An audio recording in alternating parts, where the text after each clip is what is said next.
I'm just going to warn you that in this Q&A I will sing because Newt really likes to do some very tough questions.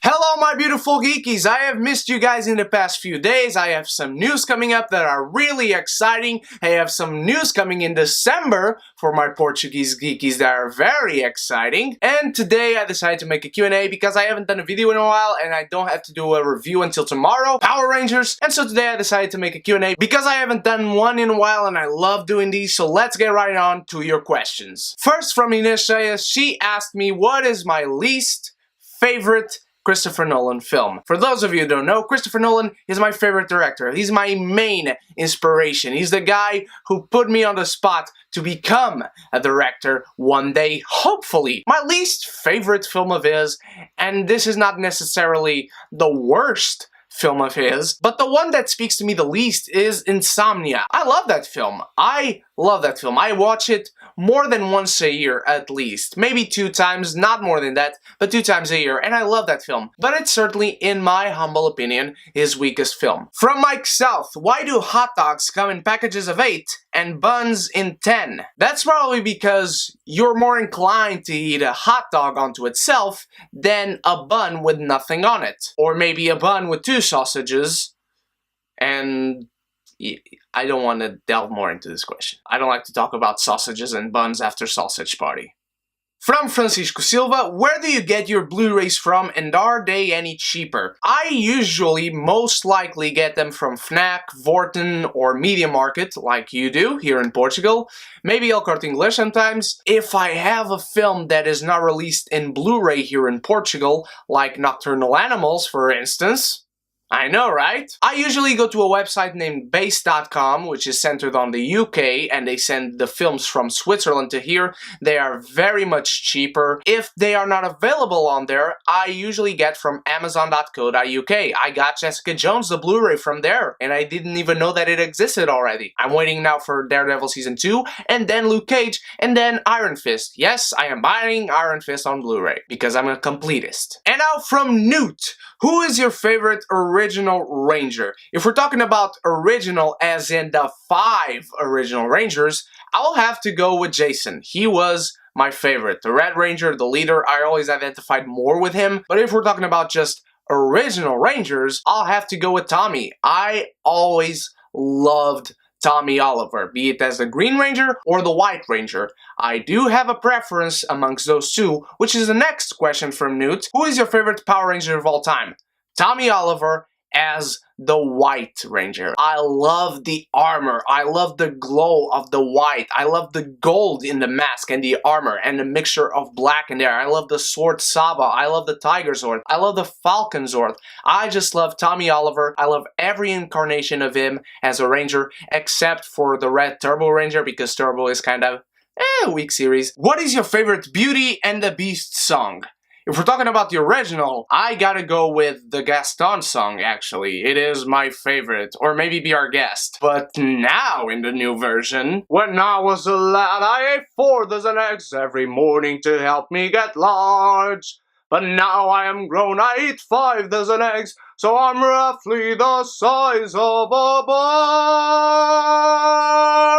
And also, now I know she'll never leave me. Even as she fades from view, she will still inspire me a part of everything I do. Let It Go versus How Far I'll Go.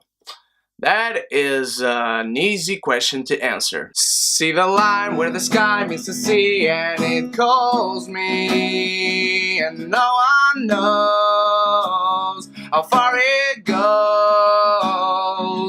If the wind on my sail and the sea stays behind me, one day I'll know. If I go, there's just no telling how far I'll go. I do apologize for that, but I had to make an epic response. The next question from Newt is, what is your favorite Disney movie song of all time? It's a tough call because I do have a deep love for Hakuna Matata and a recent deep love for What can I say except you're welcome? But I do love to sing and play on the guitar from Hercules, I'll Go the Distance. I know every mile will be worth my while.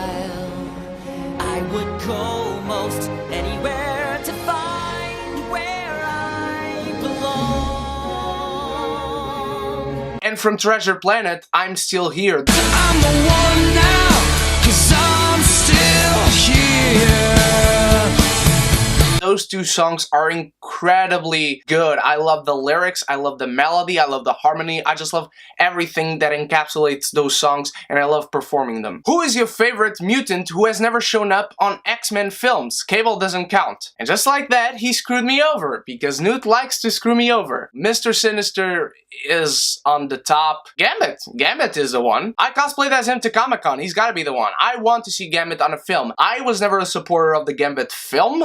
On the standalone, I don't necessarily want to see that, but I do think Channing Tatum is a great choice for the role, and I do think Cable would be a great fit for the X-Men, especially now that they're planning to move on to the 90s. Put Gambit on the X-Men, please. If you ever decide to remake La La Land just for fun, can you cast yourself and Bruna as Sebastian and Mia pretty please? I will never even dare the thought of remaking La La Land. As big of an ego as I will ever get, if ever, I will never dare to remake a film that I love so much. I would never put my hands on it. La La Land is just its own unique thing that I love and I will always love and cherish, and I will never attempt to put my hands on it. If I was to direct a parody of La La Land, that would be one thing. If I was to direct a commentary on La La Land, a tribute to La La Land, that would be one thing. But remaking La La Land as itself, no. But Newt, if you have seen my short films, you have realized it by now. I write, I direct, and I am in my movies. So, I'm the Ben Affleck of this shit. And that means, I'm Batman. If you had to watch one of the following big shonen animes for the rest of your life, which one would you choose? Bleach, Naruto, One Piece? Naruto. It's the only one that I like out of the bunch. I hate the other two. Okay, I don't hate Bleach, but I don't care for it. I hate One Piece, and I really like Naruto.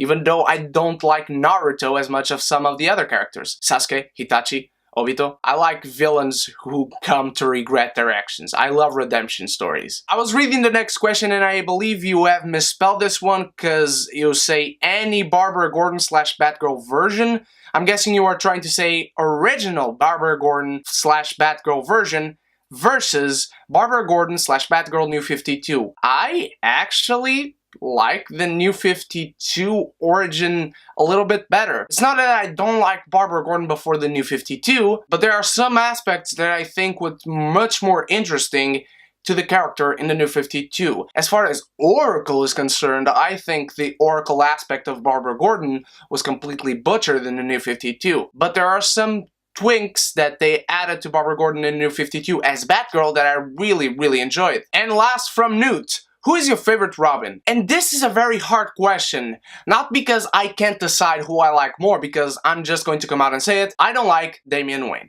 I don't like the guy. He's interesting as a character, but I don't like him. I like Dick Grayson, but I prefer him a lot more as Nightwing.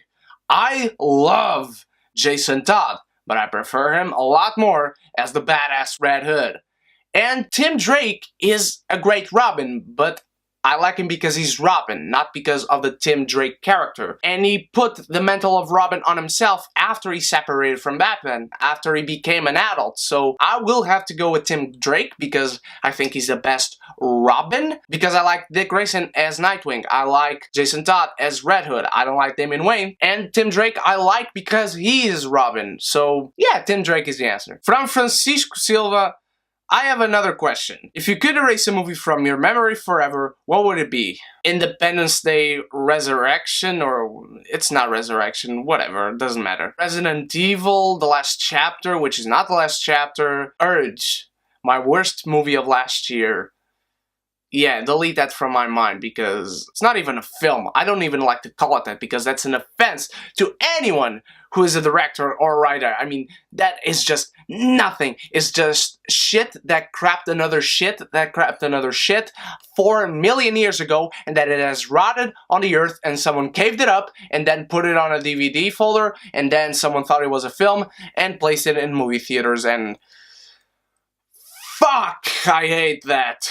Why are hiccups and sneezes considered acceptable in public but farts aren't? Number 1, that depends on the people you are with.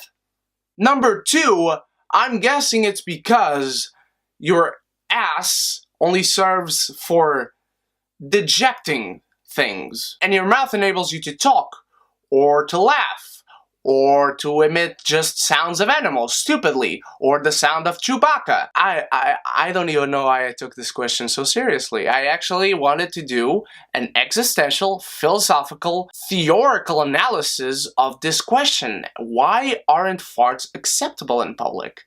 I think just the sound is way too funny for someone, let's say, in a corporate meeting to not laugh if they hear a fart, and it naturally stinks. And you can't do anything to not stink as a fart. As far as your mouth is concerned, holy shit, I'm doing it again. Next, Ines told me to say that Taxi Driver sucks, but it doesn't. It is a masterpiece and Scorsese's best film. I know you love The Departed, and I love The Departed too, but it's no Taxi Driver. And finally, from James Starbuck, what are your thoughts on the reboot of The Matrix? It depends on how they approach it. I heard about the Morpheus prequel. I don't necessarily like that. I would enjoy maybe if they did a Morpheus son in the future, because they can continue on with this story. And if any film in existence is prime for a reboot just by existing, it's The Matrix. I mean, reboots? It's The Matrix. The Matrix lends itself to be rebooted. It can call itself The Matrix Reboot, and that be the actual title of the film, and it would fit perfectly. I don't want to go back. I don't want to see another guy play Neo. I don't want to see another guy play Morpheus. I don't want to see another girl play Trinity. But continue on with this franchise. Expand the world. If you want to do a remake of Matrix Reloaded and Matrix Revolutions, I don't think anyone would complain about that. But rebooting the Matrix itself, starting over? Nah, don't do that, son. What has been the best show for you so far out of all the CWDC shows this year? Arrow, it's back on track. It's the show that I've always loved the most. It's the show that started it all. It's the show that I love from the beginning. It's the show that I love the 3rd season of that everybody else hates. It's a show that I was disappointed very, very much with the 4th season, just like everyone else. This season is kick-ass. This season is everything that Arrow ever was and represented, and everything that earned Arrow the fan base that it has. This is what makes Arrow great. Flash has been good, but above average. Last week's episode was kick-ass as well. It was awesome. I love that now that while he's on the Speed Force, we have a whole new mission. And Legends is just campy, cheesy, golden age works on TV fun. I love Legends. Last year, it was my favorite show amongst the bunch. And Supergirl right now, it is being consistently good. And today's episode was great. Last night's episode. I watched it in the morning, but it is last night's episode. So let's hope The Flash tonight continues to be great, even though it's the musical episode. Arrow continues to be great till the end of the season, because it might be the best season yet. Legends is just consistently fun, and Supergirl might be up the ranks as well. My beautiful geekies, thank you so much for watching. You guys are the freaking best. Hope you like this superhero and Power Rangers mashup t-shirt in a tribute to Forever Red. Don't forget, I have many news coming in the next few weeks. And in December, for my Portuguese geekies especially, I'll see you at Comic-Con. That's just a hint. And tomorrow I'll have my review for Power Rangers. The next day I'll have my review for Life. And on Friday, my review of Chips. Thank you so much for watching. You guys are the best. Let me know your answers to all these questions as well, be it here or in the Facebook page. Thank you so much again. And if you haven't done so yet, click on the link in the description and go join the beautiful Geekie Community Facebook group where I was asked all these questions and you can ask some more the next time. Also stalk me on the internet through Twitter, Facebook, and Instagram, and all those links are also in the description. Once again, thank you so much. I love you all, my beautiful geekies. You guys are the best and we are growing so fast. Thank you so much. You stay beautiful and you stay geeky. And of course, if you haven't done so yet, click subscribe and the bell so we can be geeky united.